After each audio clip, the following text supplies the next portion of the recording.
welcome back. Cage Kipling or Logan Hubert. This is the K&L Sports Huddle episode number 39. Got a really good episode here for y'all. We're recapping week 13 of the NFL. And guess what? We're talking about Panthers today. That's right.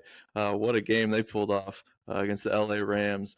Of course, we got the week 14 picks against the spread and recapping a fun week in college football. It's a rivalry week that we get to go over. And as we look ahead to conference championship week, which is filled with a handful of good games. Logan, I hope you got your fill of Thanksgiving meals, some Black Friday deals, and gotten the football feels. It's good to see you again. Why don't you get us started with our weekly Whiplash? Yep, nice to see you again, brother. And let's get started. Yes, so kicking things off with college football news. The big coaching nugget finally fell. Lane Kiffin is taking the LSU job next season. Yours truly called it. He's leaving Ole Miss whenever they are pretty much a lock to make the playoffs. So this kind of raises the question of why are coaches and teams allowed to do this?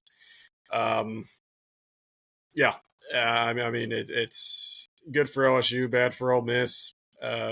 It's kind of, it just kind of goes with the whole, why is the signing period? You could argue, why is the signing period now? Why are some guys can transfer? It always goes back to the college football schedule. Their calendar is broken. The main thing about this story is Marty Smith is freed from Oxford, because I swear he's been up Lane Kiffin's ass for about a whole week, stuck down there, probably not even able to have Thanksgiving dinner with his family. So he is finally freed from that area. It is true. Okay, and then outside of the Ole Miss LSU story, we have more coaching hires. Arkansas is hiring Memphis's head coach Ryan Silverfield. Auburn is hiring University of South Florida's Alex Golesh. Florida is getting Tulane's John Sumrall. And then former Northwestern head coach Pat Fitzgerald, a name you've probably forgotten about, but he had a pretty good tenure there at Northwestern, is going to be Michigan State's new head coach. So outside of the Fitzgerald one, it's a trend. These big conferences are purging the coaches from the smaller conferences. And yeah, we'll see how it goes. I mean, look what happened with Signetti at IU. So I guess teams are hoping for that. And then in baseball, Orioles are signing the former Cardinals and Mets closer Ryan Helsley, while the Mets are signing the former Brewers and Yankees closer Devin Williams. So still off-season news coming out in the MLB world. Cage, what do you think of that? Ryan Helsley was at the back end of our bullpen for on the Cardinals on 3 of our playoff runs in 19, 20, and 22. So he's very good. Got 100 mile an hour heater. He will fortify the back end of that Orioles bullpen, because they already got guys like Felix Bautista and Yenier Cano. As far as Devin Williams, it's another piece to what might end up being the busiest offseason for any team, as the Mets, I think, are going to be a front runner as they target the biggest fish in the pond, and that's Kyle Schwarber. So a lot of teams trying to get him, and I think the Mets are going to be big spenders this offseason, trying to get all the pieces they need to, be able to compete for a title, which they couldn't even make the playoffs last season. So yeah. Yeah, and after they shipped off Brandon Nimmo, Pete Alonso's opted out, and Starling Marte's even a free agent too. They're going to be big spenders this offseason. So let's move on. Thank you for our weekly Whiplash. Let's move on to our NFL Spotlight. This is where we'll highlight and recap last week in the NFL. And I think with our game of the week, I think it's pretty clear this Rams-Panthers game had to be the best one. I think Cowboys-Chiefs was a good game, but we'll get to them later on in this. As was Broncos Commanders. That was and I think with that one, the QB play wasn't as fun to watch, I think, as maybe this one with Stafford and Young. But I mean, I called it. That this could be an upset game for the Rams. Great performance from Bryce Young. He went 15 to 20 passing for 206 yards and 3 tutties, 2 of which came on 4th down, including go-ahead 43-yarder to Tet McMillan. He actually became the youngest player in NFL history to have 11 game-winning drives in the fourth quarter or OT, passing the reigning league MVP Josh Allen. So, pretty cool stuff from a guy that we thought maybe his career was going to be over pretty quickly after the rough start he had. We saw incredible QB play, but the one-handed catch by Puka Nacua was definitely a highlight in this one. Came out of nowhere with that one. He's got some of the best hands in the business, but another record that Stafford keeps climbing up in the rankings. He passes Matt Ryan to move into 8th place all time in the NFL with 62,882 passing yards. It's a big game, actually. Playoff seeding, division implications. Because of this, because of the Rams' loss, the Bears actually moved into the top seed in the NFC, and the Panthers remain a half game behind Tampa in the NFC South. So they have a real shot at getting the NFC South division title and become a playoff team here. So, what did you think of this game in this 1:00 hour? Yeah, it just kind of showed that there's really no great teams this year, because we were kind of thinking that before, but we were also thinking, well, if there is one, it's probably the Rams. I mean, they've been looking pretty good. And then they come out and their defense just pretty much lays a stinker against the Panthers offense. And Stafford definitely had some great plays, but definitely had some head scratchers too. And yeah, credit to the Panthers. Like I said last week, not something I saw coming. Um, we have seen them do this before. They went into Green Bay and won, and then what do they do the next week? They lost at home to the Saints. So we'll see if this game actually turns the tide for their season. Like, okay, they're an actual legit contender to win the NFC South. Or is it just another one of those games where just anyone can win it on any Sunday? Right. It might Know. have been more of the one-off, but luckily they do get a bye week this week, so they can ride that momentum into a bye week and That is true. get ready for Week 15. Um, Yep. yeah, Matt Stafford, he's only had 2 interceptions this whole season, ends up throwing 2 here in this game, as well as the strip sack. At the end of the game that pretty much sealed the deal for Carolina. So incredible watch. It was a lot of fun to get to see Bryce Young really thrive against what's pretty good defense actually for the LA Rams. They've performed pretty well this season. Um, but now it's time for our stat that told the story. And the one we chose for this one was we go back to Black Friday when the Chicago Bears running back duo of DeAndre Swift and Kyle Monangai combined for 255 yards on the ground. They become the first dual 100-yard performers since Walter Payton and Matt Suhey in 1985. That's in the Bears franchise, the first time since those two. They're riding a hot streak. The fifth straight win for the Bears, and Ben Johnson. Vibes are high in Chi-Town because he went shirtless in the locker room after the game, and as we said before, this team just moved into the 1 seed in the NFC with the Rams loss in Carolina. What'd you think of this performance? They took down the Eagles, who defending champs. We've seen kind of the ups and downs of this season for them, but to be able to go in and get that win against a team in prime time against the Eagles, kind of just beat them at their own game using the running game. Yeah, the Eagles are a mess. Kind of a different story right now, but yeah, focusing on the Bears, yeah, I was kind of leaning towards they're kind of in the fraudulent camp because what are they? They're 9-3 now. 8-3. 8-3. 9, no, 9-3 or 8-4. I think it's Yeah, whatever. they have Whatever 3 they losses. were before that game. They barely had a positive point differential with that good of a record. Which you look at past history, that usually screams a fraudulent team. I mean, this game really changed my perspective on them. I still think Caleb Williams is a long way to go to reach where he's supposed to be, because he really didn't do much in this game. But I mean, going into Philadelphia in a primetime holiday game and winning by 2 possessions, I mean, you can't say enough about that performance. So yeah, culture changer. The defense played legit. They've kind of been iffy all year, lots of turnovers, but not much. He's still getting a lot of yards. So yeah, huge win for the Bears. And we'll see. Will this be a 20 repeat of like 20? What was that? 19 with Trubisky, where they were really good, and then lost in the double doink, or have fortunes changed? We shall see. Yeah, and I agree with you on Caleb that he definitely has a long way to go. But I give a lot more credit to Ben Johnson. His running game, his play calling is genius level. If we just want to put it like that, he's definitely had a huge impact in such a short time for the Chicago Bears franchise, and I think the people have really come around on him. And if this becomes a thing where Caleb doesn't progress in Ben's system, Caleb will be the one that's gone, not Ben Johnson.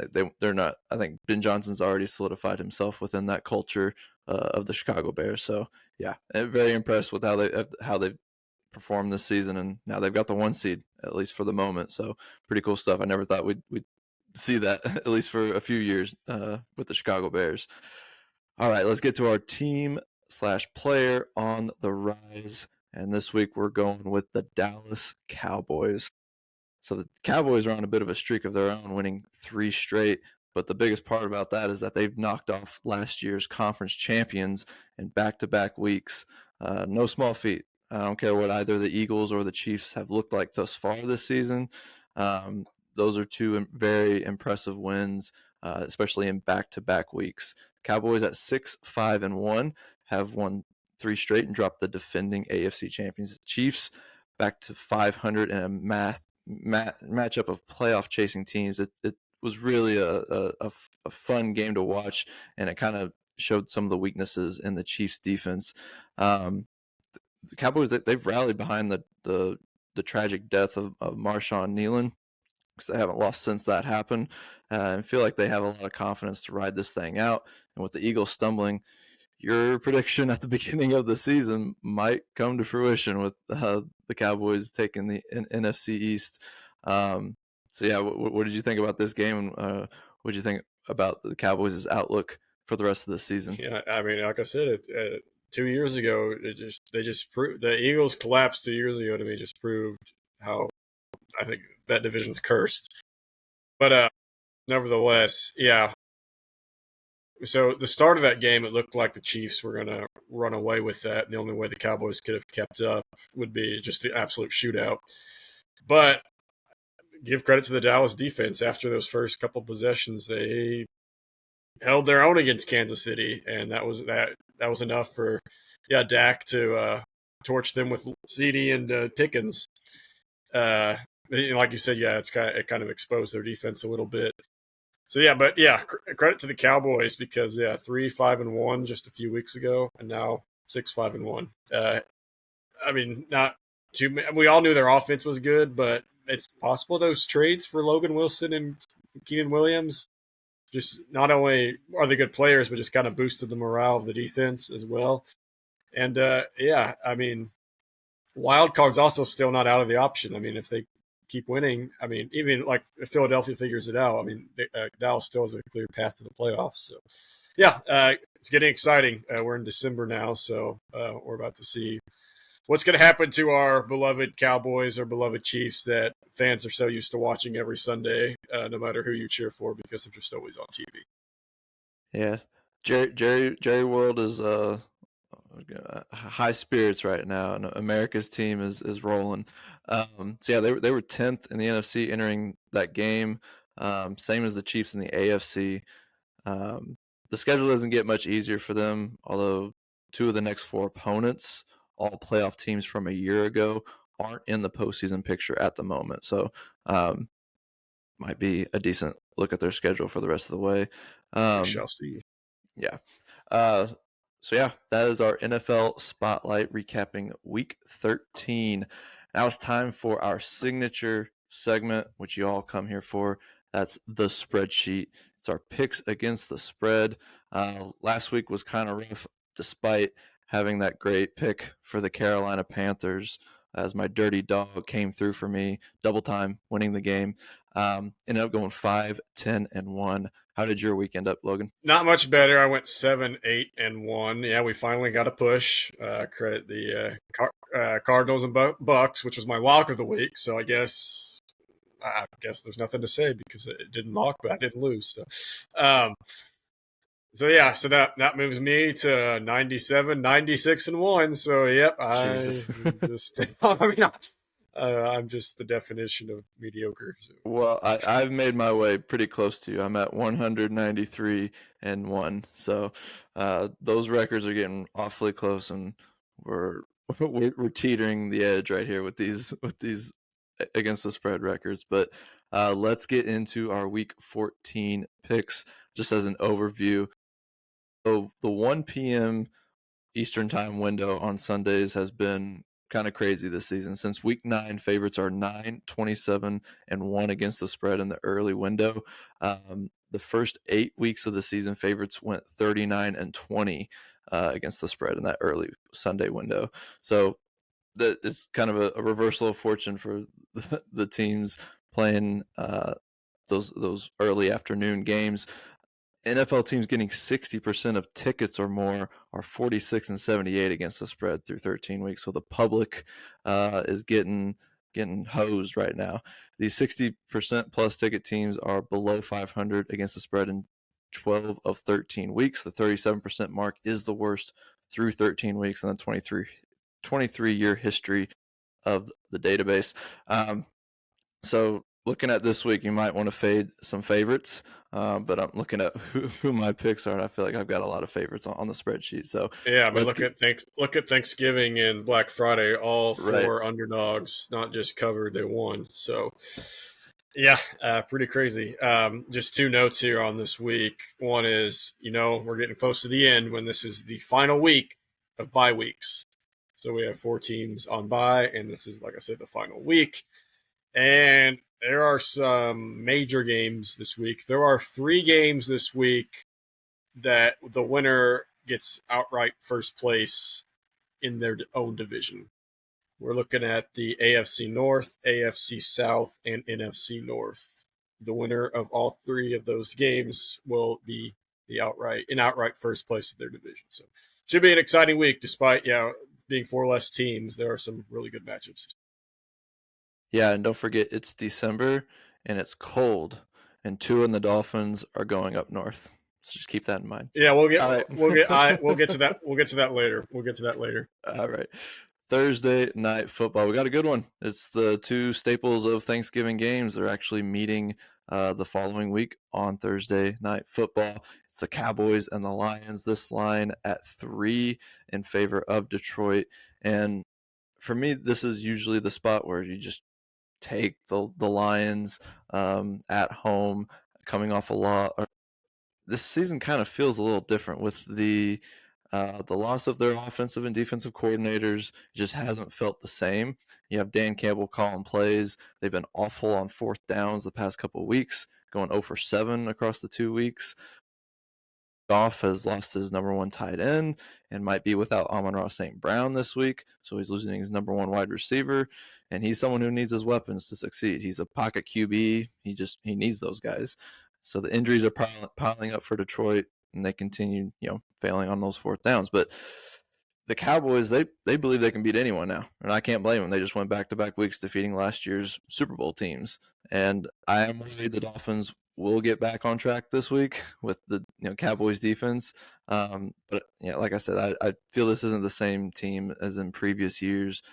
Detroit's offensive line is pretty beat up, hasn't been very good. They even tried to bring Frank Ragnow out of retirement, and he didn't even pass the physical. So tough times in Detroit.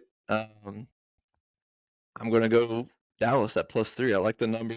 If it gets down lower than that, I don't know if I love it as much, but I'm going to ride this wave with the Cowboys. Mm-hmm. So we've talked about Cowboys have won 3 in a row, 2 big wins in a row, like you said, against previous conference champions and Eagles and Chiefs. One note, both of those games were at Jerry World. So Cowboys are going on the road. Let's look at their road record this year. 2-4, not great. Who are those 2 wins against? The Jets and the Raiders. So the Cowboys have not shown at all that they can play well on the road. Arguably, you could. I mean, you're expected to beat bad teams, so you could argue maybe their best performance on the road this year was Week 1 at Philadelphia. Maybe they Yeah, lost a close one, but other than that, yeah, it's just been beating 2 cupcakes and losing pretty badly. So because of that, I am going to go opposite of you, and because there's no hook on it, I like the 3. I'm going to take Lions at -3. Yes, the Lions are kind of banged up, and it does seem things seem a little different than the last couple of years for them. But this is just kind of me thinking the Cowboys might come back down to earth after 2 big home wins in a row. So yeah, I think I'll take Lions at -3. I think I'm trying to not just revert back to the same old Lions at home off a loss because they have failed to cover the spread in 3 straight weeks. So I'm just maybe they just burned me too much and I'm riding this Cowboys team too high. I don't know. It's a tough one for me, I think. Well, we're in agreement because I didn't say anything about the Lions here. This is all about the Cowboys. This is all about the Cowboys. So yeah, we're in agreement that like this, the Lions haven't looked great and they failed to cover 3 weeks in a row. So yeah, not my favorite bet of the week, but that's usually how most Thursday night games are, anyways. So okay, starting with the Sunday slate, Seattle is at Atlanta. They are 7.5-point favorites. Is that what you're seeing? Okay. Atlanta, of course, still starting Kirk Cousins. They might also still be without Drake London. There's an unattractive hook here, but I'm still going to take the Seahawks at -7.5. Yeah, similar to the previous game, I'm not a huge fan of this because of the hook, but frankly, Seattle's been pretty good on the road this year, and we've seen Atlanta lay some absolute stinkers at home this year, particularly that Dolphins game a few weeks ago. And I don't like old Kirk Cousins in this game too against the Seattle defense. So yeah, I like the Seahawks at -7.5 here. Yeah, despite the recent struggles by favorites in the 1 p.m. window, the 1 p.m. window has been a friend to Seattle. Entering this week, they've won 7 straight outright during this time frame, including 6-0 straight up since the start of last season. Under McDonald, I mean, we've said it before, the Seahawks are 9-4-1 against the spread on the road, including 5-2-1 against the spread when they play on the East Coast. So yeah, in the last 20 years, Darnold's 10-0 straight up mark as a favorite of 6 points or more is tied for the best undefeated mark with Ryan Fitzpatrick, who is also 10-0. So I like this, but I like the defense, obviously, for Seattle to take it to Cousins if it's him starting. So, yeah, he's going to be sitting duck with this defense. I'm going to take Seattle at -7.5. Bengals at the Bills. This is a good one. Obviously, Cincinnati coming off a huge win against the Baltimore Ravens, where they blew them out in Baltimore. And I think this one sitting at 5.5 has a little bit to do with that. Some might say that this is still a big line for this game, considering the way Buffalo's kind of been up and down this year. As an underdog, Joe Burrow is 20-11 against the spread as a starter in his career. When Burrow closes as an underdog of 3 points or more, he is 10-1 straight up, but he's 18-3 against the spread, covering the spread by 6.5 points.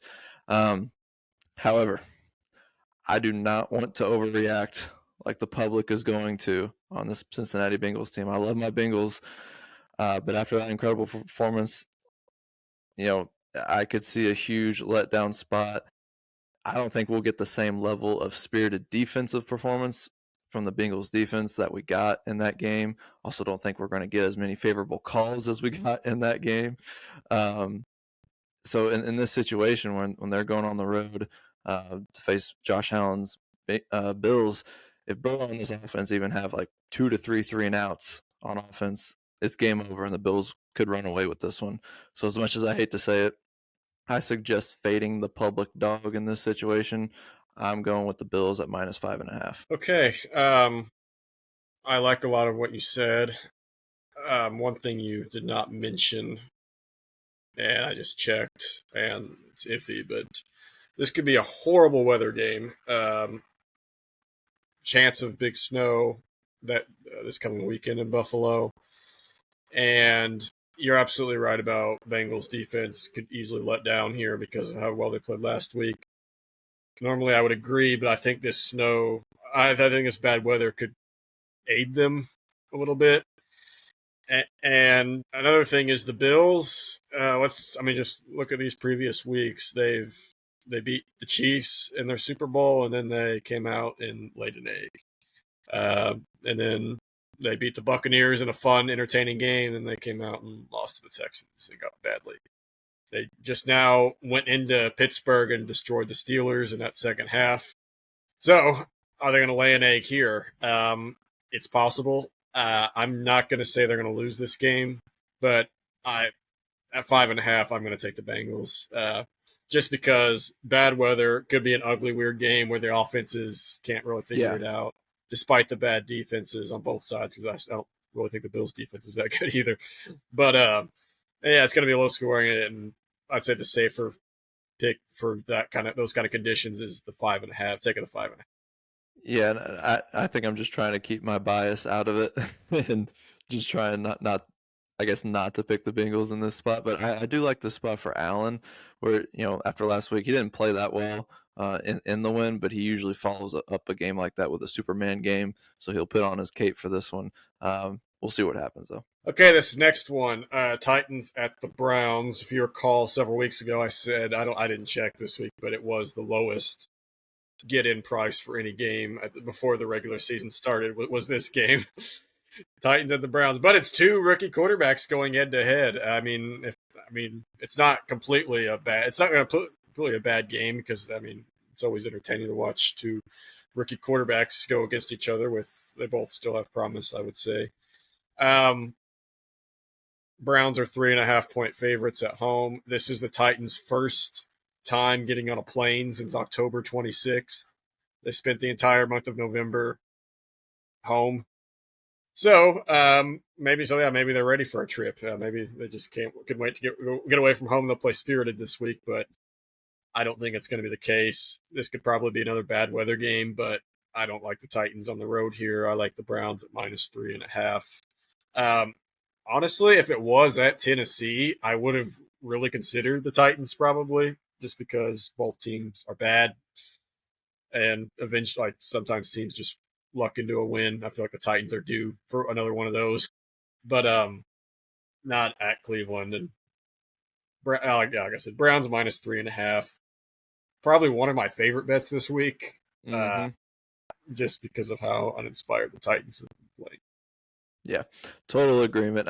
I know what Vegas is trying to do with this line. They put the little hook on there to try to make me pick Tennessee, and it's not going to happen. The Browns defense is top 5 in the league. Money is actually coming in on the Titans side this week, and that's a perfect spot to take Cleveland.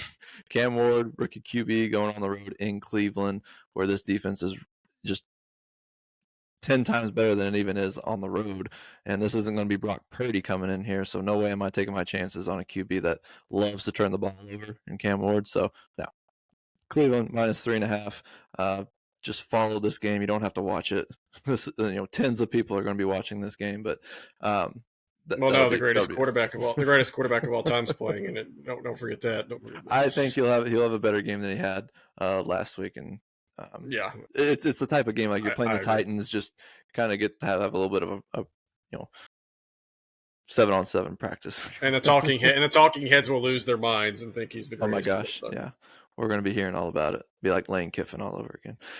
Commanders at the Vikings. This one is sitting at -1.5 in favor of Minnesota. This was flipped because I saw it at +1.5 for Minnesota. What did you have it as? I see it at Vikings -1.5 right now. Okay. So yeah, with this game, I don't know who is quarterbacking either side, but I'll take my chances with Washington this week.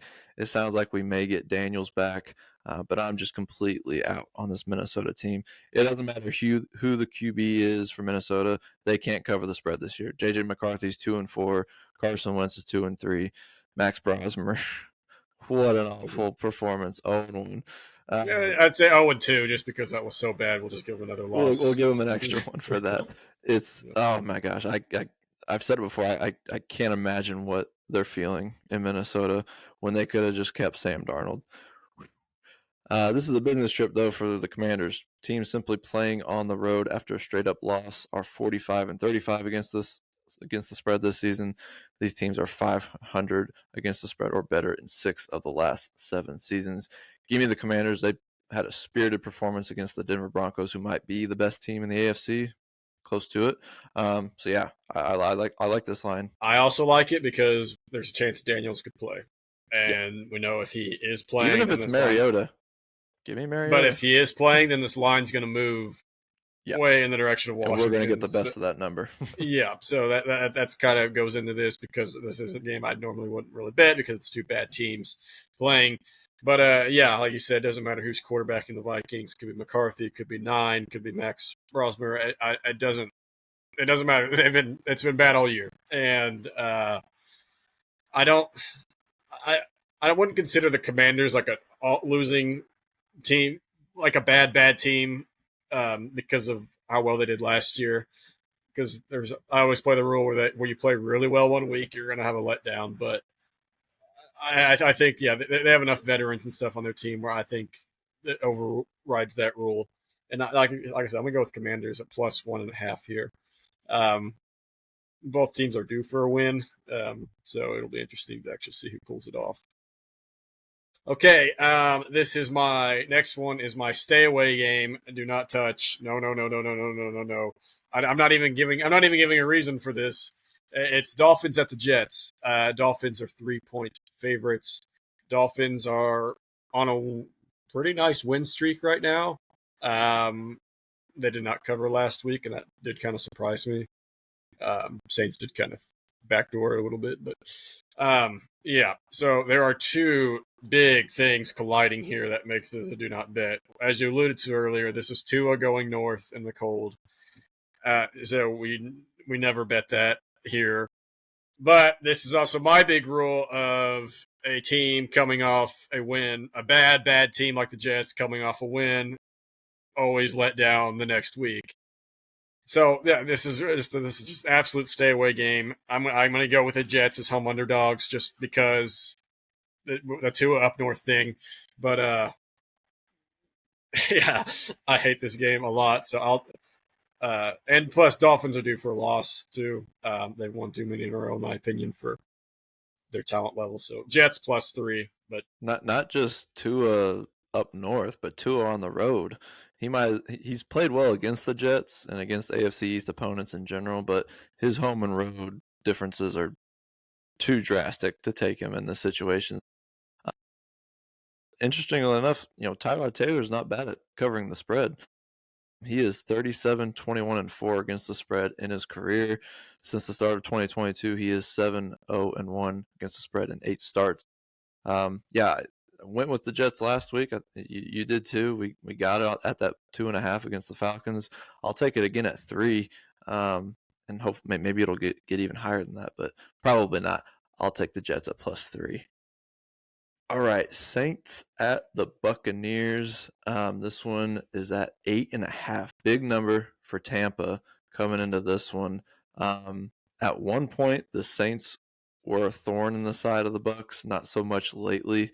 Tampa Bay is 6-1 straight up and 4-3 against the spread in their last 7 meetings with New Orleans. But of course, there is one exception.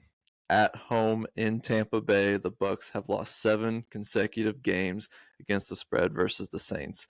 Tampa's won 2 of the last 3 home games outright, but it's been a struggle.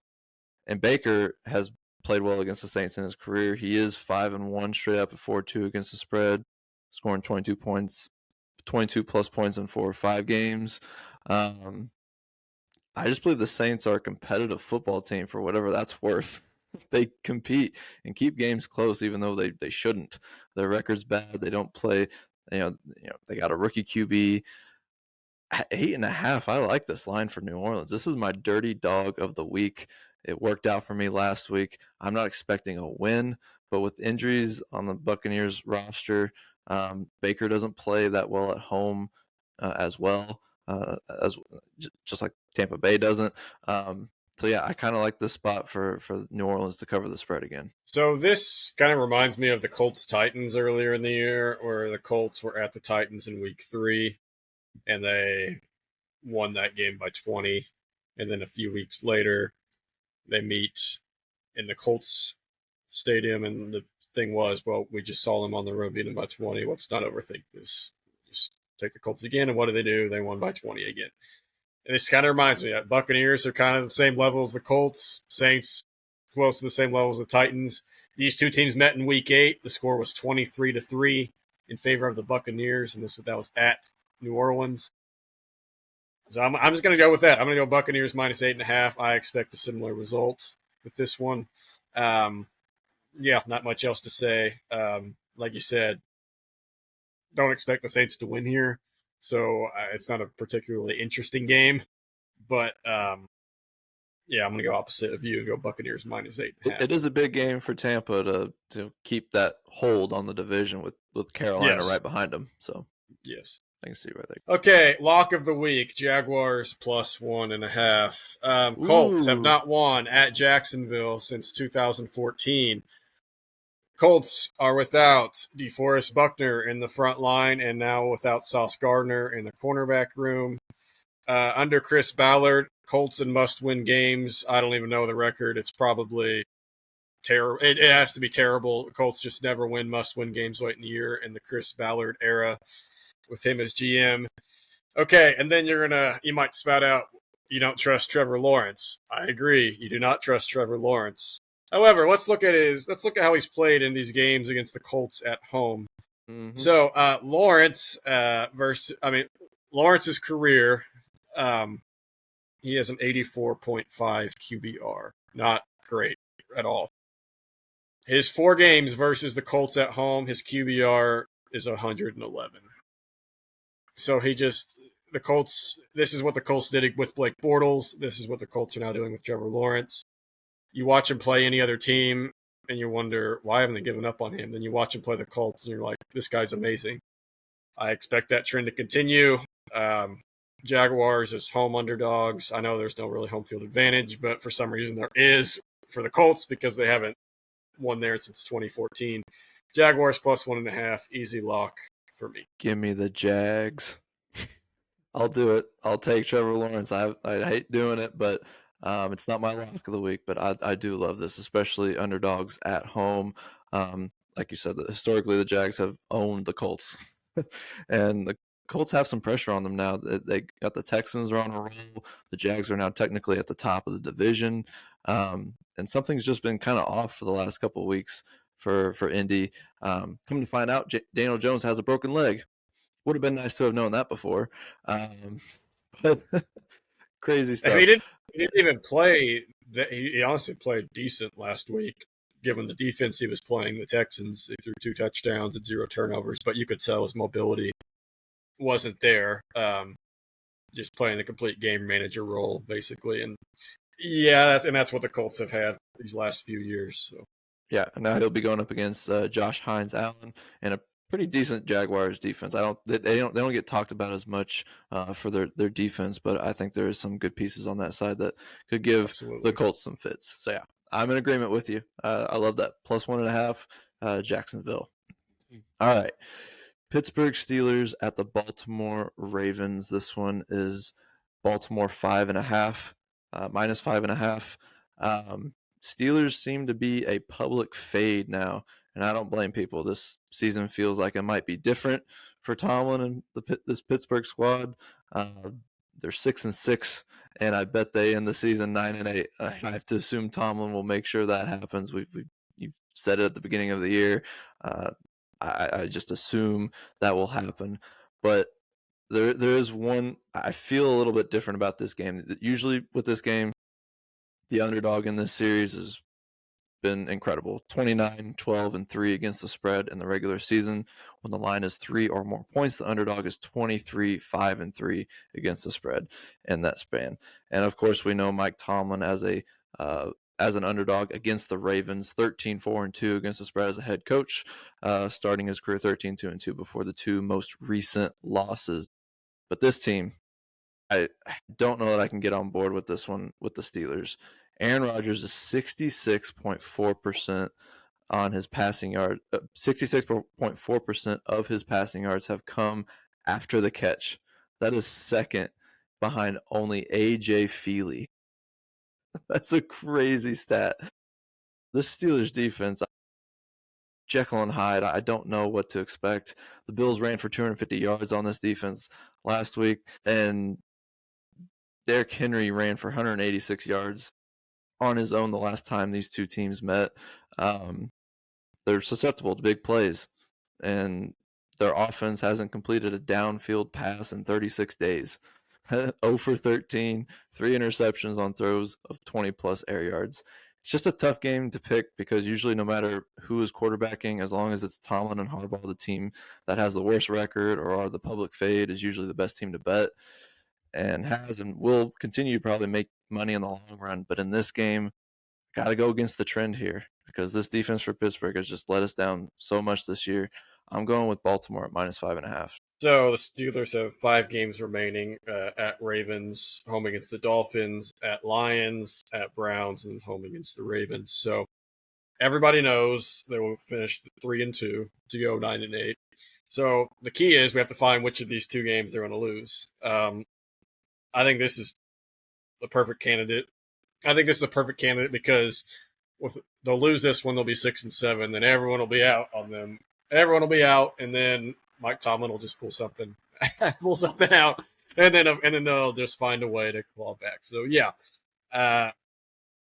Ravens -5.5. I'm in agreement. They had a bad performance against the Bengals last week.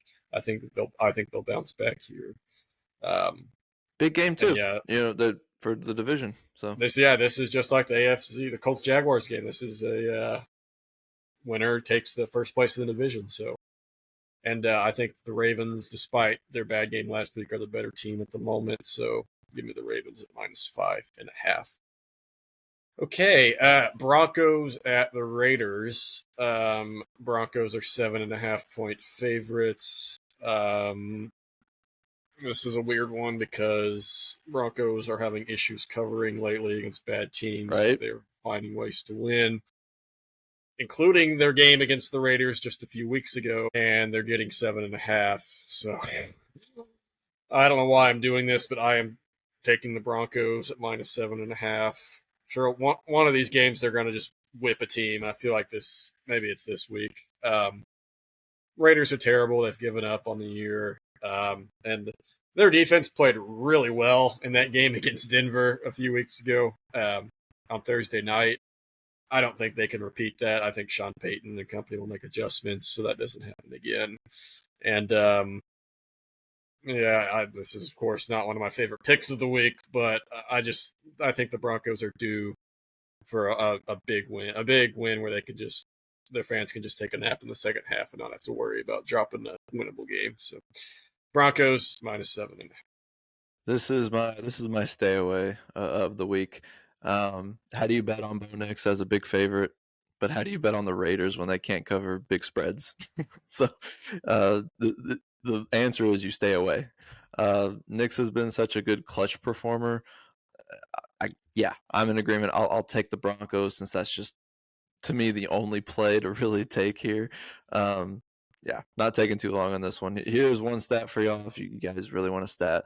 Pete Carroll and Sean Payton have faced off 8 times as NFL head coaches. Payton is 5-3 straight up and 4-4 against the spread, but he's won 4 straight over the last decade versus Pete. So there you go.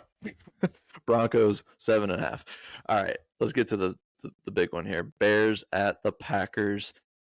This one is sitting at 6.5 in favor of Green Bay at home. It's the first time since 2010-11 both teams have a win percentage of 66% or higher entering a matchup, and just the second time this late into a season since 2001. We just talked about in our spotlight that Bears are having the vibes are high. It's been a great run this part of the season, and they're the 1 seed in the NFC. What's scaring me right now is the fact that the Bears are peaking and riding high, and now it's the perfect letdown spot.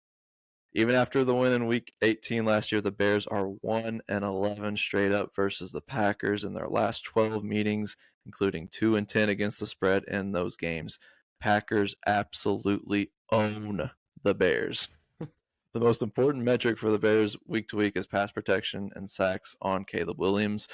When Caleb is sacked 2 times or fewer, the Bears are 11-5 straight up. When he's sacked 3 or more times, they are 3-10 straight up over the last 2 seasons.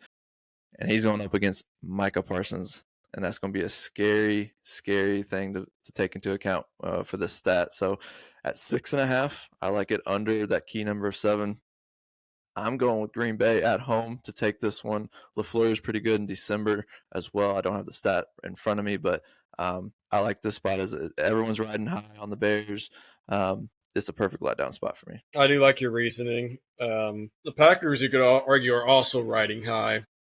They have won 2 straight divisional games convincingly, and now they're facing a 3rd straight divisional opponent. And as we've seen, the Packers have been very inconsistent this year. Obviously, their record's good, but the way they've won some of their games, sometimes they look like the best team in the league, like they have these last 2 weeks, and then other time, like the week before, where they barely scraped by against the Giants. I mean, so it's hard to bet this Packers team this year. And I don't like this one. I'm just going to go opposite of you. I'm going to go Bears plus 6.5. I like the Packers to win here, but yeah, I think the Bears are getting a little disrespected here at that 6.5. I think it'll be a little bit closer than that. And yeah, this is mostly just me with the Packers. My love-hate relationship with the Packers this year, and I think they're due for a game where you're like, why aren't you up 2 touchdowns here? Right. What are we doing? So yeah. Yeah, give me the Bears plus 6.5 in this spot. Okay, Rams at Cardinals. Cardinals are 8.5-point underdogs, and I like them here to cover that because I don't like the Rams to bounce back in a big way in a divisional game. This is their 2nd straight road game. They're facing a divisional opponent who at times we've seen these last couple of years, despite how mediocre they've been, they've risen to the occasion in some of their divisional games this year, in previous years. And I don't fully expect the Rams to win this, but at 8.5, this is me kind of taking the play with the divisional road underdog here. Yeah, give me the Cardinals at plus 8.5. Yeah, not my favorite, but we'll have to do. Found your dirty dog, didn't you? Yeah, but I got an outright winner here in a second. So. Oh, okay, gotcha. This is actually my lock of the week. The Rams are going to deliver an onslaught in the desert. Mark my words. I will play it back if I'm wrong, but last week's huge upset loss to Carolina was embarrassing, and it will not be forgotten. And the poor Cardinals have to be on the other end of this 2-game stretch here, playing them the following game after that. Welcome to December football, also known as Sean McVay time. As a head coach, he is 26-11 straight up, 25-11-1 against the spread in the month of December, winning 8 in a row outright entering this year. On the road in Arizona, McVay is 7-1 straight up against the spread, with his only loss being his last trip to Arizona last year. Which was ugly. That was an ugly. That was kind of what I was talking about with. Yeah. Sometimes the Cardinals have just randomly shown up in these divisional games and just delivered a beatings. Yeah. But as a road favorite in Arizona, McVay is 6-0 straight up and against the spread. So I love this spot for the Rams. I think it could be one of those blowout wins that we get every so often for this team. And I think the Cardinals are just – it's been a rough year for them, and I think it's going to get worse. Texans at the Chiefs. We're ready for Sunday night football, and I'm so glad CJ Stroud is back for this one. Makes this one bigger, going him against Patrick Mahomes. As far as the Chiefs, though, Chiefs' identity on defense feels a little lost. I just mentioned it in our spotlight with their game against the Cowboys. Not used to seeing a Spags defense this late in the season be like this. The Chiefs have been a problem for the Texans lately, though. They've beaten Houston in 5 straight matchups outright, going 3-2 against the spread in those games. They're currently on a 4-game against the spread losing streak, going 1-3 straight up in that stretch with Mahomes at the helm. And this will be the first time Mahomes has lost 3 of 4 outright while on such a long against the spread losing streak. But the hook on this one is at 3.5 right now. And it's the type of spot that you go against Mahomes when he's favored by more than a field goal. And it's just a Texans number. I expect with this being a big public dog like Cincinnati, this number will go down. So if you want Houston, get it now at 3.5. And that's what I'm going to do. Plus 3.5 for Houston. I love this defense. It's just that they've covered the spread 4 straight weeks. Love it. I'm in agreement for that exact reasoning. Give me that hook at Texans plus 3.5. I don't know if the Texans will win, but I do think the way their defense has been playing all year, I keep saying this, they've been good all year. It's just now people are really starting to take notice because their offense is finally delivering as to a level that can earn them wins. So yeah, I'm not going to say they're elite, but and yeah, I mean the Texans could easily walk into Arrowhead and pull this off, in my opinion. I'm not going to say it's going to happen, but I do like them to cover that 3.5 point spread. I feel like that's a safer play than relying on Mahomes with the hook. Yeah, whenever they've just kind of been looking off lately. Texans plus 3.5. Okay, and then I'm going this with my dirty dog because I like to outright win this game. Chargers hosting the Eagles on Monday Night Football. Currently, they're 3-point favorites, and yeah, this is just me kind of smelling another in-season collapse like we saw 2 years ago. Vibes are just not good. A.J. Brown was not getting the ball, and they were winning games, and he wasn't happy. Now A.J. Brown's getting the ball, and I And they're guess he's not winning happy, but games. they're not winning games. That's just, characteristic of a team that's in dysfunction right now.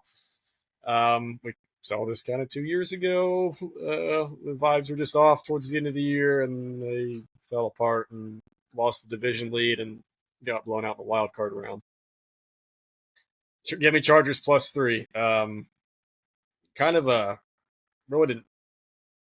It's kind of like a forgotten game of last week. I haven't really seen many highlights or anyone talking about the Raiders Chargers, but it's because the Chargers just kind of took care of business quietly, and no one seemed to care. But yeah, I mean the Chargers came back from a bye and took care of business against a divisional opponent, and I like them here staying at home. Yeah, plus 3 outright victor. Yeah, the question for this matchup surrounds Justin Herbert. He had hand surgery Monday afternoon. He's going to try to play Monday night. He should have enough time. Non-throwing hand. It is his not. You're right. It's his non-throwing hand, which is good news. At plus 3, I'm with you. I do like the Chargers because I could see Herbert being ready to go by Monday, especially with being his non-throwing hand, and because he has a psychopathic coach in Jim Harbaugh who would definitely send him out there, even if it was his throwing hand. The Eagles are in a very just negative space with their team. Chargers feel like they're the complete opposite. They're on complete opposite trajectories right now. Eagles feel like they're probably losing grip on the division, and their hated rivals, the Cowboys, are going to come in and steal the division title from them. The Chargers have just also never been an easy game for Philadelphia in the last 30 years. Eagles have faced the Chargers 8 times, going 3-5 straight up, and 2-5-1 against the spread. Losing their last such meeting at home to the Chargers back in 2021. So in LA, I like the Chargers here at plus 3. And that is our picks against the spread, the spreadsheet. All right.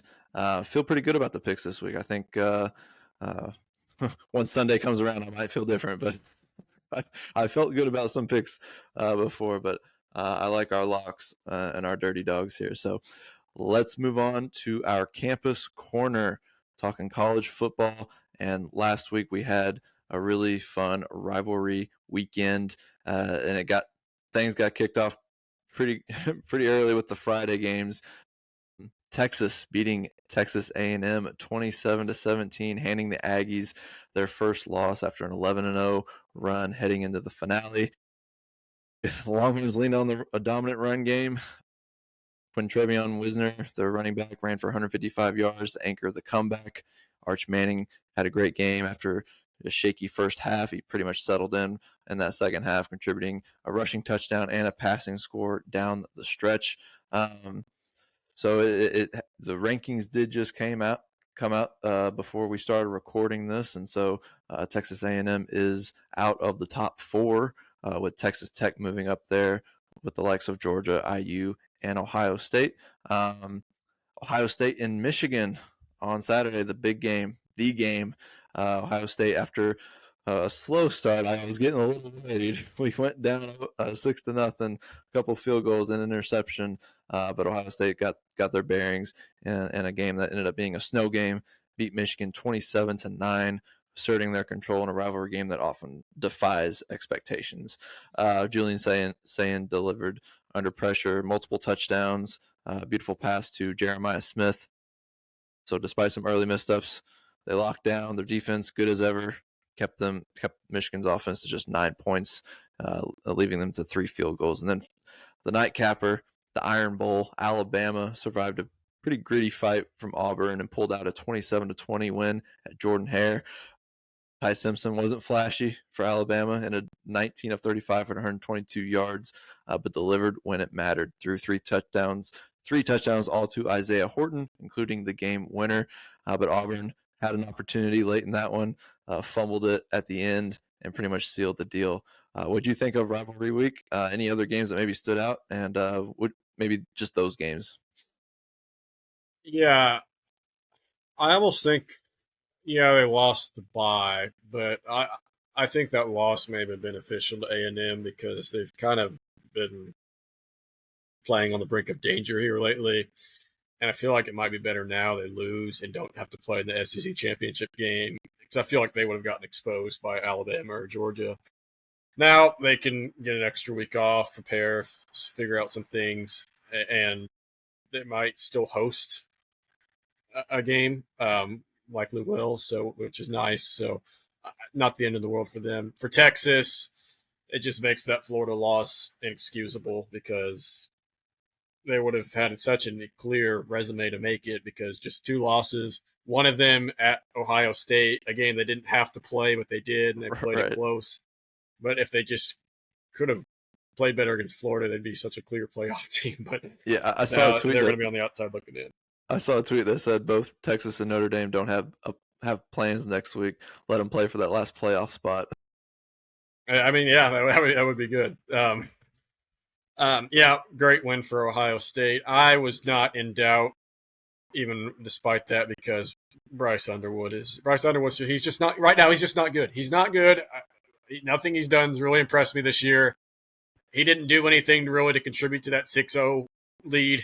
So I was like, okay, yeah, if Ohio State just settles down, they should win this easily. And sure enough, they did, because they only scored 1 more field goal the rest of the game. Michigan did. And you want to say something? No, you're good. Okay, and then Alabama, Auburn, Iron Bowl always delivers every year, even when one team's clearly better than the other.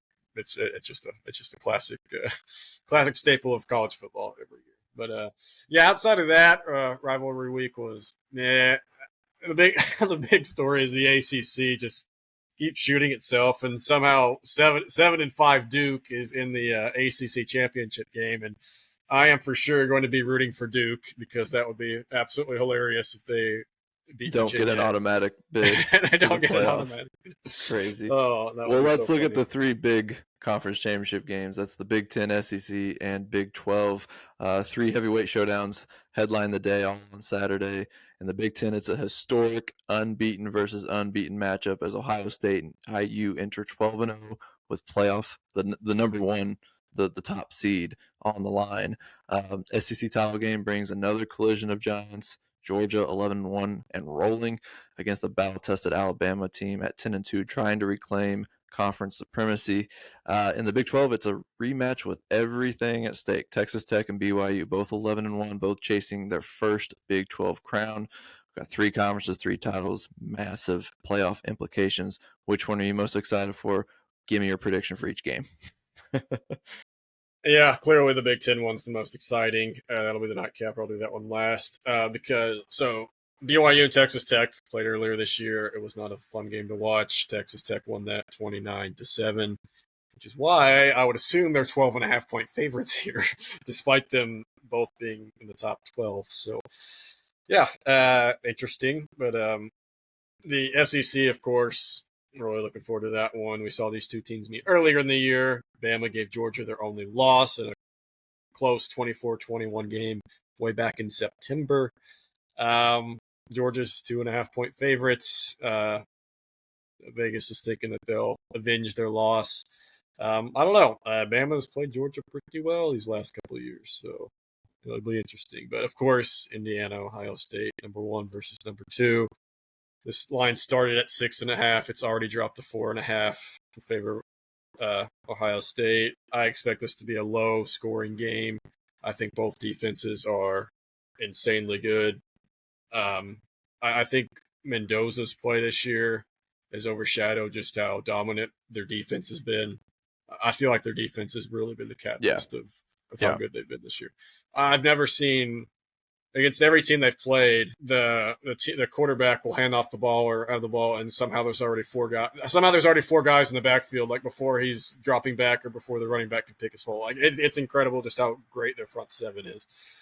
But Ohio State has won this game 30 straight times, I believe, or maybe it's more than that. I don't know. It's like 1988, the last time IU beat Ohio State. And you might think, oh, well, they didn't play every year. Well, they pretty much did because only these last few years have they not played each other every year. So, it's a series Ohio State has owned. It'll be at Lucas Oil Stadium. It'll be interesting to see who has home field advantage there. I'm glad, it's going to be much different than last year's Big Ten title game with Penn State and Oregon because both those teams didn't bring as many fans. So, I'm looking forward to it Saturday night. yeah. I've got Ohio State, Bama, and Texas Tech coming out of this weekend. Alabama needs it to stay in it. With a loss, they could be out of the playoff. So, pretty important game for them. The Big Ten championship, though, it's giving us something we've never seen. It's Big Ten championship with two undefeated teams. We've never had that, and the Big Ten title game. The big matchup here, I think, is between the Ohio State defense and Indiana offense. Indiana takes care of the football really well, but Ohio State leads the conference in havoc plays. Something has to give on that side of the ball. It should be really interesting to watch. I But will yeah, say IU needs to get out of their habit of starting off slow. Like we saw that in the Purdue game where Mendoza threw like multiple turnover worthy balls and their offense just kind of looked out of sync. They can do that against bad teams. They could not do that against Ohio State. So yeah, my picks, I'm gonna go Texas Tech. I'm gonna go Bama like you, and just because I'm gonna go Indiana, just to go opposite of you. So yeah, yeah, take it. yeah. Kirby Smart with Georgia. It's his one. It's his kryptonite. Is the Alabama Crimson Tide. It doesn't matter who it is on the other sideline. And like we said, not to leave out the ACC. It's going to be a fun game between Duke and Virginia, but it could have huge ramifications for the playoff because, like you said, if Duke wins, currently sitting at 7-5, there is a scenario that is a nightmare for this conference, and that is where they don't get an automatic bid, and we actually get two G6 programs in. ACC is going to be praying for Virginia to win and for Miami to hopefully get an at-large bid. But that will do it for us with our campus corner. Now to our final word, what to watch for. Good stuff in college basketball this week. We've actually got Louisville in a couple of games. They've got a bit of a tough schedule this week. They'll be playing on the road at Arkansas on Wednesday. We've got Gonzaga at Kentucky on Friday. And then on Saturday, we got a loaded schedule to go with those college football games. Duke at Michigan State, Iowa State at Purdue, Louisville at Indiana, and Illinois at Tennessee, all peppering the schedule on Saturday. So try to fit those in between and during the conference championship games. Yep, and then final word. I'm just going to go on a little, I guess, a mini rant, but what bothered me just watching the NFL, and it really bothered me during the Colts game, but then it just got me thinking about other games that I've watched in the past. Non-reviewable plays Like why are there non-reviewable plays? Well, like, so I guess if you were on social media or you watched the game, you saw the field goal or the extra point that the Texans clearly, well, I'm not going to say clearly because you just really couldn't tell. Um, you really couldn't argue either way, but like, how is that not reviewable? And then I got to thinking about penalties and stuff, like face mask. How I feel like that, like a coach should be able to challenge if a face mask happened or not, because it either did or it didn't. Like there's no judgment. Like the pass when they implemented the pass interference challenge a couple of years ago, that was disastrous, and I agree they should not bring that back because pass interference is kind of a judgment call. Same with holding on the offense or defense; it's a judgment call. But like face mask, you either grab it or you don't. Well, like you should be able to review that. False starts or offsides, that should be reviewable. Delay of game should be reviewable. And it's just like, why is it specifically in the rules? Oh, you can't look at that. That's non-reviewable. Like, why? That's just my rant. That's just my rant on the NFL. I feel like when people always question the officials, I feel like that would be a fix to the issue if you could review plays like that. You could argue, well, it slow down the game. Well, put a limit on it. Like, yeah, like, just like coaches' challenges. Like, you don't let them get as many challenges as they want. Like, just put a limit on it, but still make those plays reviewable. Yep. I love it, Logan. I love it. That's the show. This has been the K&L Sports Huddle. For Logan Hubert, I'm Cage Kiplinger. May your bets hit, your team not choke, and your stress levels stay manageable. And we'll huddle up again next week. See y'all.